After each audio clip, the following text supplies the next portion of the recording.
প্রত্যেকটা সংসারের গল্প এক এক রকম। আচ্ছা। হ্যাঁ, প্রত্যেকটা মানুষ আলাদা আলাদা।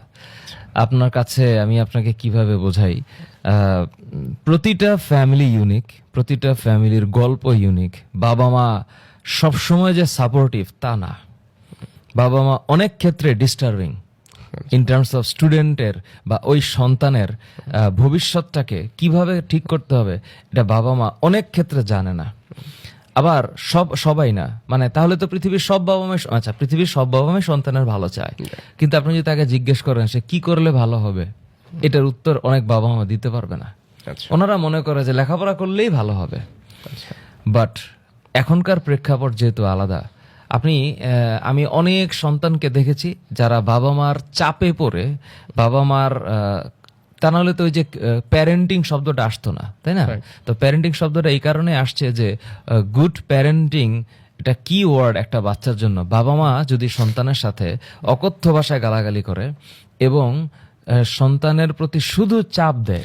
আমি স্যার ছোট করে একটু ইন্টারাপ্ট করতে চাই, খুবই রেলেভেন্ট কথাটা। আমার ছোট ভাই ক্লাস 6-এ পড়ে।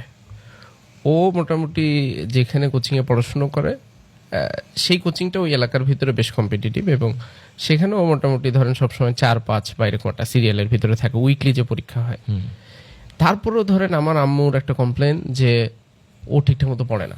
আমাদের বাসায় যেখানে ওরা থাকে 2টা রুম, 2 রুমের ভিতরে আব্বু আম্মু ছাড়া আর কেউ নাই, এবং সবসময় তার চোখের সামনে আছে এই যে কন্টিনিউয়াস বাবা মা বলতেই থাকে এই পড়ে না, কিন্তু রেজাল্ট কিন্তু এখন রিজনেবল ভাবে করছে। মানে আমাদের কাইন্ড অফ জাতিগতভাবে একটা ব্যাপার হচ্ছে যে মানুষজনকে একটু খোঁচা দেওয়া, এবং খোঁচা দিতে দিতে এই নেগেটিভিটি অনেক বেশি হাই হয়ে যায়। জি প্লিজ কন্টিনিউ। এখন এগুলো হচ্ছে আপনার অবধারিত বিষয়বস্তু, আপনি পরিবর্তন করতে পারবেন না।